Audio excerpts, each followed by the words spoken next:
پھر سے میں ریپیٹ آپ کے سامنے کہتا ہوں، مسلمان کے لیے روزے جو فرض کیے گئے آپشنلی نہیں ہے میرے عزیز، یہ آپشنلی نہیں ہے، اختیاری نہیں ہے، جسے چاہے وہ رکھے جسے چاہے وہ چھوڑے۔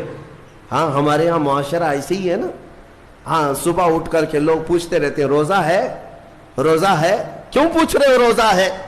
مسلمان ہے تو روزہ فرض ہے، روزہ فرض ہے۔ اگر میں آپ کو پوچھوں اچھا لگے گا؟ انسان ہو اچھا لگے گا، سامنے دکھ تو رہا ہے انسان ہے، پھر کیا پوچھنا ہے؟ مسلمان کے لیے روزہ ایسا ضروری ہے جیسے اس کے لیے انسان ہونا ضروری ہے۔ وہ روزے چھوڑتا کیوں؟ ہاں چند ہی چیزیں ہیں جہاں تخفیف دی گئی ہے شریعت میں، وہ سفر ہے یا مرض ہے، ایسا مرض کہ جس سے وہ نہیں برداشت کر پاتا، اس میں اللہ تعالیٰ نے اسے چھوٹ دی ہے، رخصت دی ہے، یا حاملہ عورت ہے یا دودھ پلانے والی عورت ہے، یا پھر اب بہت سارے لوگ ایسے ہیں جو ہٹے کٹے ہیں، تندرست ہیں، توانا ہیں، روزے چھوڑے ہوئے ہیں۔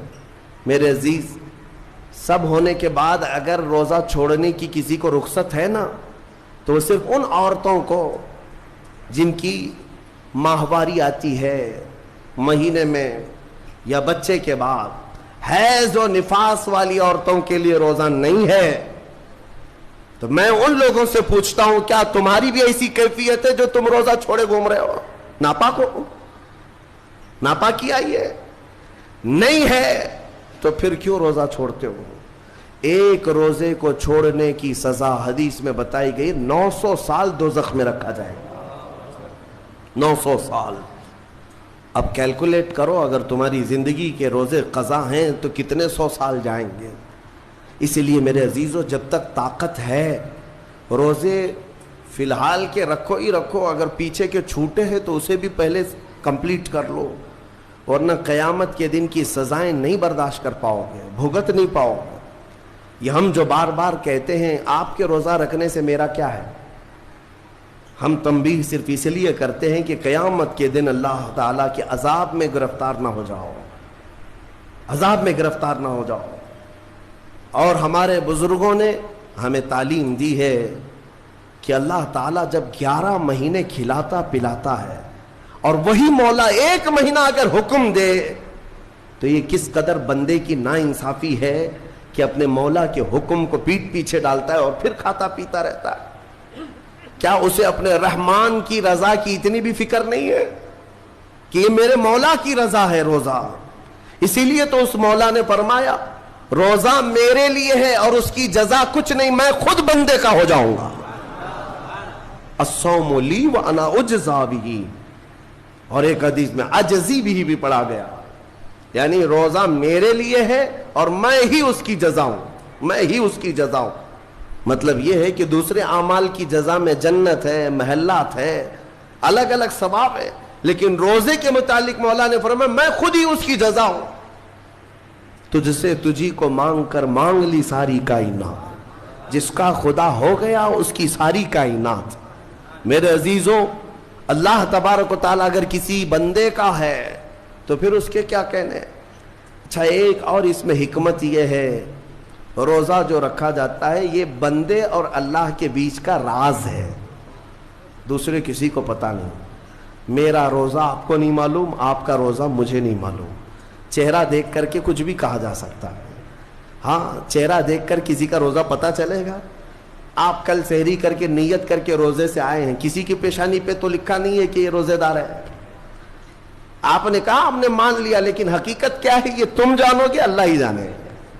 بہت سارے تمہارے پاس موقع ایسے آتے ہیں جب ایک ایک گھونٹ نگل سکتے ہو، وضو کے بیچ میں، غسل کے بیچ میں، جب کوئی نہ دیکھ رہا ہو تب چٹکیاں لے کر اندر ڈال سکتے ہو، کوئی نہ دیکھ رہا ہو۔ لیکن بندے اور مولا کے درمیان کا ایک راز ہے روزہ۔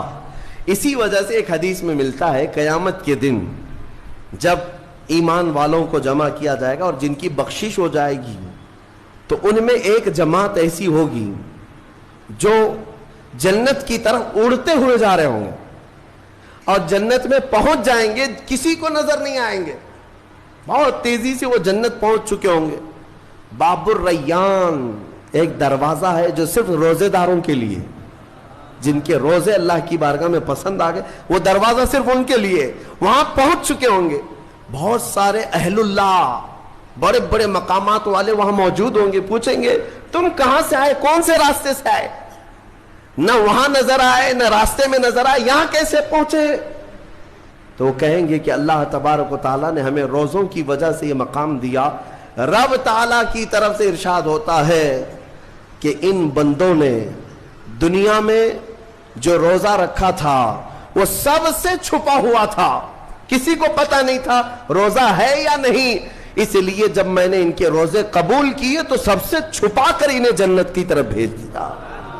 وہاں پر بھی یہ جزا دی گئی۔ میرے عزیزوں، فضیلتیں بہت ساری ہیں، سب کو پتہ ہے، لیکن میں جو کہہ رہا ہوں وہ یہ ہے کہ اگر اپنے نفس کو کنٹرول میں لانا ہو تو یہ روزے شرط ہیں۔ ایک صحابی حضور کی بارگاہ میں آئے، جوان تھے، کہا کہ یا رسول اللہ صلی اللہ علیہ وسلم، جوان ہو چکا ہوں، شادی کی عمر ہے، لیکن شادی کرنے کی طاقت نہیں، مال نہیں، اسباب نہیں، کیا کروں؟ شادی نہ کرے تو گناہوں کی طرف چلے جائیں، خواہشات ہیں انسان کی۔ تو جانتے ہیں میرے آقا صلی اللہ تعالی علیہ وسلم نے کیا فرمایا کہ اگر استطاعت ہے تو شادی کر لے، ورنہ روزہ رکھ لے۔ شادی کے بدل ڈائریکٹ کون سی چیز؟ روزہ۔ فرمایا اس لیے کہ روزہ تمہاری شہوت کو ختم کرتا ہے، تمہارے اندر صبر قائم کرتا ہے۔ عزیزان گرامی، حدیث پاک کا یہ مفہوم میں آپ کے سامنے رکھ رہا ہوں۔ تربیت میں میرے آقا نے ان نوجوانوں سے کہا جن کی شہوت غالب ہے، جو گناہوں کی طرف زیادہ جا سکتے ہیں، ان کے لیے فرمایا گیا وہ روزہ رکھیں، کنٹرول میں رہیں گے۔ صرف رمضان کا ہی نہیں، سال میں اور بھی دنوں میں روزہ رکھو تاکہ تمہارا نفس قابو میں رہے، کنٹرول میں رہے۔ میں چند مہینے پہلے کچھ نوجوانوں کی کثرت ڈول بنانے کے لیے، مینٹین کرنے کے لیے ڈائٹ پلان تیار کر رہے تھے، تو اس میں ایک بہت ہی بڑے ڈاکٹر ہیں جنہوں نے ڈائٹ پلان دیا، تو اس میں انہوں نے مینشن کیا کہ ہفتے میں ایک دن بھوکا رہنا چاہیے، صبح سے شام تک۔ وہ نان مسلم ہے۔ میں نے پوچھا تھا کہ یہ آپ کے ڈائٹ پلان میں کس لیے ہے، تو انہوں نے اس کی سائنٹیفک وجہ بتائی کہ ہفتے بھر میں ہم جو کچھ بھی کھاتے ہیں، کچھ ایسی چیزیں جمع ہو جاتی ہیں جن کو پگھلنے کا موقع ہی نہیں ملتا، ہم بار بار کھاتے رہتے ہیں، اس پر چیزیں جمع ہوتی رہتی ہیں۔ ایک دن ہفتے میں اگر اپنے پیٹ کو خالی چھوڑ دیا جائے تو فاسد مادے گل کر کے باہر نکل جائیں گے اور صحت ہمیشہ صحیح رہے گی۔ یہ دنیا کہہ رہی ہے۔ میرا مولا بغیر حکمت کے کوئی چیز تم پر فرض نہیں فرماتا۔ جس نے ہمارے جسموں کو بنایا، جس نے ہماری روح کو بنایا، وہی زیادہ بہتر جانتا ہے کہ ہمارے حق میں کیا چیز اچھی ہے۔ اس لیے اے میرے عزیزوں، اب ان نفس کے خلاف جو باتیں میں نے عرض کی ہیں، نوجوانوں، آج تمہارے لیے نہیں، پوری زندگی کا سب سے بڑا چیلنج ہے، سب سے بڑا چیلنج۔ جو اپنے نفس امارہ سے بچ گیا وہ صحیح سلامت دنیا سے چلا گیا، ورنہ موت کے وقت بستر پر روح نکلنے سے پہلے بھی نفس امارہ بہکاتا ہے۔ یہ شیطان کا قریبی دوست ہے، یہ دونوں کی سانٹھ گانٹھ ہے۔ نفس کی اور شیطان کی دوستی بہت گہری ہے، بہت گہری ہے۔ اسی لیے تو شیطان جاتا ہے تو نفس اس کا کام کرتا رہتا ہے، دونوں مل کر کے انسان کو تباہ و برباد کرتے ہیں۔ لیکن اس کے باوجود اگر آپ بچے ہیں تو یہ اللہ کا فضل ہے تم پر، اللہ کا فضل ہے۔ میں بنی اسرائیل کے ایک شخص کے متعلق پڑھا تھا، بڑا عبادت گزار شخص تھا۔ وہ اپنے صومعہ کہتے ہیں جس میں عبادت کرتے ہیں، بنی اسرائیل کا وہ عبادت گزار شخص قریب 80 سال تک عبادت کیا اور باہر نہیں نکلا۔ شہر میں سب سے زیادہ مقبول، ہر ایک اس کے پاس دعائیں کرانے کے لیے آتے تھے۔ اتفاق سے اس گاؤں میں ایک گھر کے 4 بھائی تھے، وہ تجارت پر جا رہے تھے، ان کی تنہا بہن تھی گھر پر۔ چاروں نے سوچا ہم تجارت پر جا رہے ہیں، اپنی بہن کہاں چھوڑیں؟ تو چاروں نے کئی لوگوں سے مشورہ کیا اور بزرگوں سے بات چیت ہوئی تو کہا کہ وہ عابد جو شب زندہ دار ہیں، رات بھر عبادت کرتے ہیں، ان کی نگرانی میں چھوڑ کر، ان کی کفالت میں چھوڑ کر چلے جاتے۔ وہ چاروں آئے اور اپنی تجارت کا سفر بتایا اور کہا کہ ہماری بہن گھر پہ رہے گی، بس آپ دیکھ بھال کریں، اور وہ تجارت پر چلے گئے۔ یہ بہت ہی عبادت گزار شخص ہے بنی اسرائیل کا، بہت عبادت گزار۔ چند دن گزرے تھے کہ نفس نے یہ باتیں باہر لانی شروع کی کہ پتہ نہیں وہ خاتون اندر اکیلی کیا کرتی ہوگی، بھائی بھی نہیں، ماں باپ بھی نہیں۔ پھر شیطان آیا، کہا ارے کچھ تو خیال کرو، تمہارے پاس امانت دے کر گئے ہیں اس کے بھائی، تم اس سے خیر خیریت بھی نہیں پوچھتے، آپ نہ جانا اس کے پاس، محض آپ اپنی چوکھٹ سے تو اسے آواز دے کر کے پوچھ لیں کیا چل رہا ہے اس کے گھر میں۔ تو اس عابد نے اپنے سوما کی چوکھٹ پر آ کر اس خاتون کو آواز دی، وہ خاتون اپنے گھر کے باہر آئی، چوکھٹ پر وہ کھڑی رہی، پوچھا کیسی چل رہی ہے، خیریت ہے، طبیعت اچھی ہے، بات چیت ہوئی، اس کے بعد چلے گئے۔ یہ پہلی بات چیت تھی جس کے بعد اس عابد کے دل میں بات کرنے کا جذبہ اور بڑھ گیا، خواہش اور بڑھ گئی۔ عورت سے بات کرنے کو آج نوجوان یہ سمجھتے ہیں یہ تو فرینڈلی ہے، ہم تو ایسی دوستی میں کر رہے ہیں، تمہیں پتہ ہے یہ بہانے ہیں دوستی اور فرینڈ شپ کے، یہ سب نفس امارہ کی تباہیاں ہیں جو تمہارے دل میں بار بار شہوت پیدا کرتا ہے۔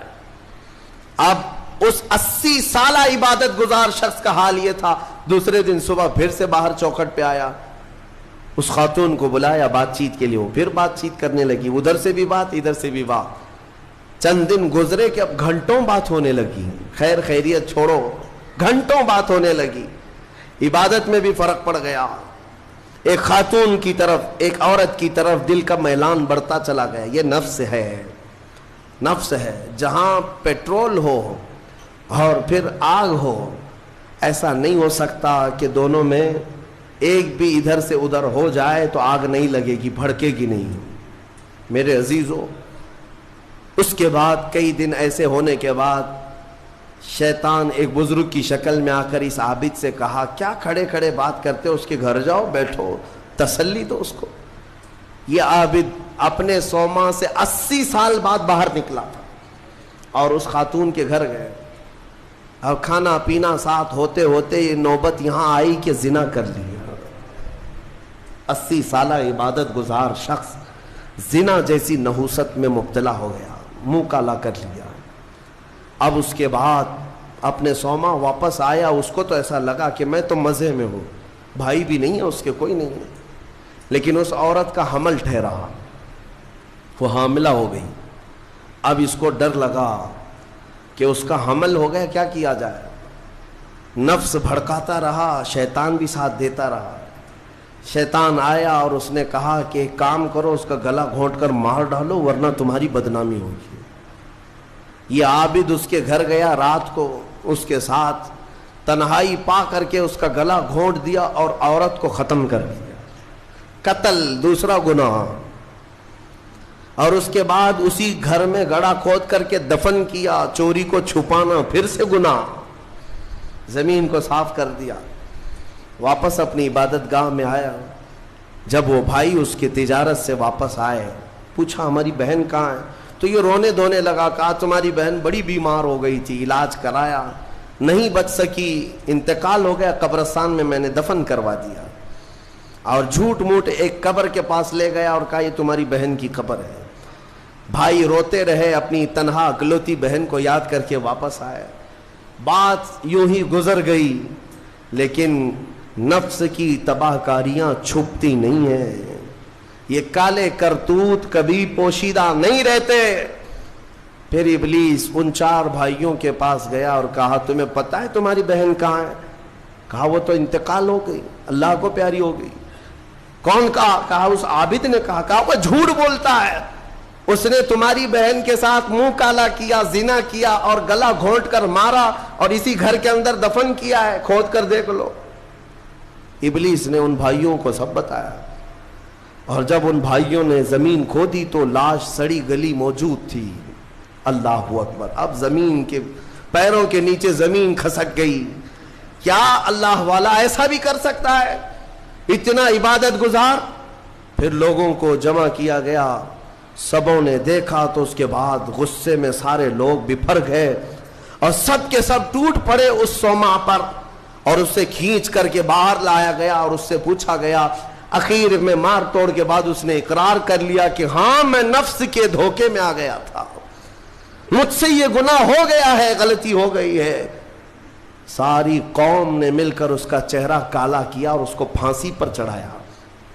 جب پھانسی پر لٹکانا تھا دنیا تماشا دیکھ رہی تھی, بچے تالیاں بجا رہے تھے, لوگ پتھر پھینک رہے تھے, لیکن اس وقت بھی سامنے شیطان آیا اور اس کا نفس بھی تھا.